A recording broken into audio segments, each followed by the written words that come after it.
Какво става, хора? Аз съм Митно и Митко и тук днес ще играем пак Skywars.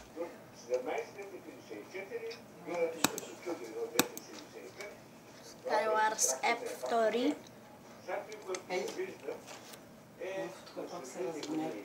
Еди, хачи! Много бързо.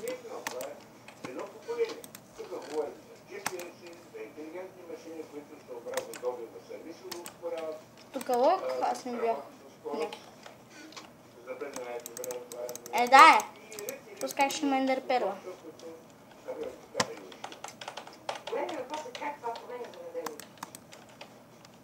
Смея да кажа, че Добруджа е една от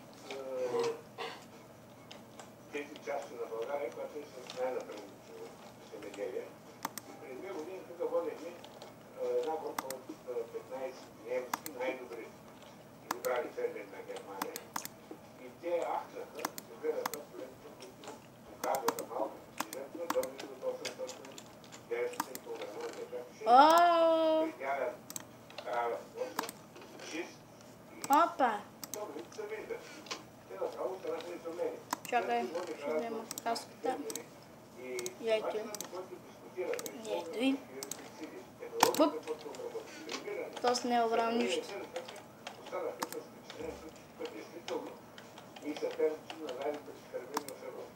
Нещо на Добруджанска вълна, нека видим как изглежда едно перфектно оборудвано стопанство, голямо за България и типично за Добруджа. Умирай! Умирай! Как го аз бях изелапал? Ай, той е умрял! Вижте го. То си ютубър. Аз съм ютубър.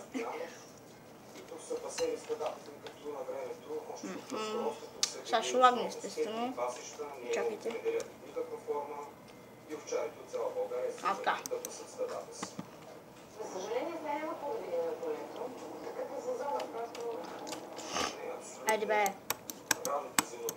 Сериозно, 2 от 8. 3 от 8.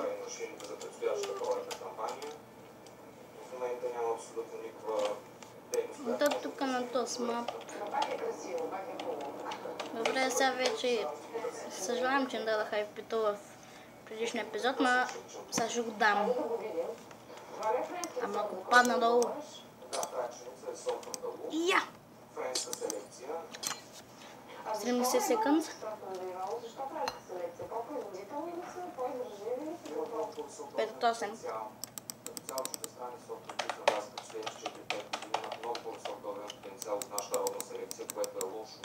Трябва да си го признаем, колкото и да се каже. И е жалко. Аре, 8 от 8 най-накрая.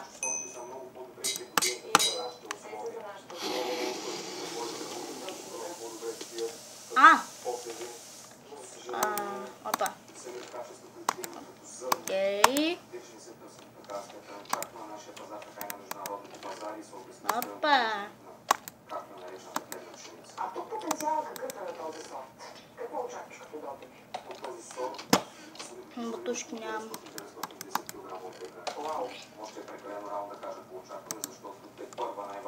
Чакайте да взема блокчета. Колко години се занимаваш с земеделие? Не го видях. Колко години ходиш по тези полета и виждаш какво става тук? Тези полета, откакто се помня. Иначе активно като агроном, учил съм откакто съм завършил програма на университета в Пловдив през 2008. Окей, прилагаме пак същата тактика. Земеделие има голяма промяна. Има промяна от гледна точка, че оптимизираме целия работен процес. Който има по друг начин интерес с различни... Спарта! Майко! Трябваше да се засиля малко. Не е нищо. Тук. Добре. 4 от 8. Защото всъщност това е идеята на този репортаж. Да покажем как се е променил машинния парк и точно тук, в тази част, най-представително за българското земеделие. Да тръгнат, за да видим всъщност какво се е случило с машинния парк на големите стопанства. Машините е много еднообразно това. Айде бе. Огромни машини, които преди 5-6 години закупихме. Айде бе. Пламенът на определени марки си дава в момента. Все още вършат работа, но са далеч. Айде още един играч. 30 секунди. Дали стопанство като вашето, с вашите размери горе-долу, с вашето технологично ниво горе-долу? 8/8. Година, нова и нова земеделска техника. Майко, падам! Ох, не падам.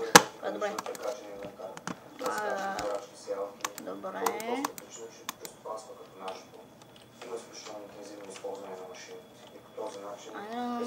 Да, имам, който нищо не ме пусне. Как тъпо.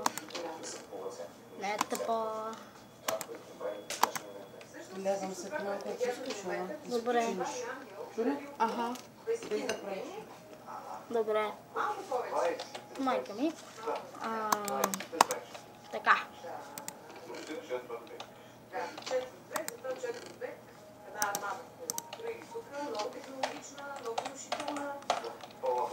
О, да, този го видях. Някой друг чест, но тук няма ли отгоре? Един умря. Геймблок. Блок. Извинявай, геймблок.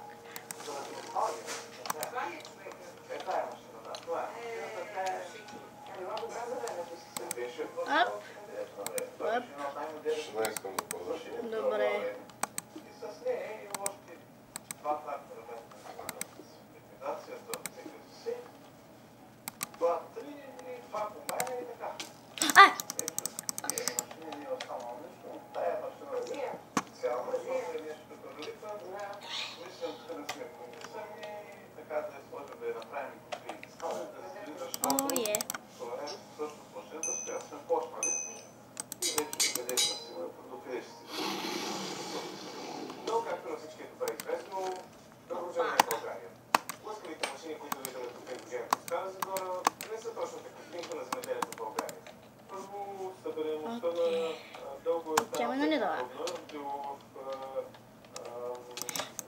Трябва да има още един, нали? Продажбата на машини или професионализирането на машини. Това не води на мисълта, че нашите клиенти стават все по-платежоспособни. Може би предвид по-трудните последни 1-2 години, отново казвам, високите ренти на места, грешните инвестиции, които в годините са Добре, ладно. се наблюдава и друга тенденция пред покупката на техника, не се избира най-оптималната машина, просто машина, да вземем трактор, да вземем на двора си. Но дали ще ни свърши тази работа и дали ще е достатъчно рентабилен. Извинете. Добре, готово, правихме го.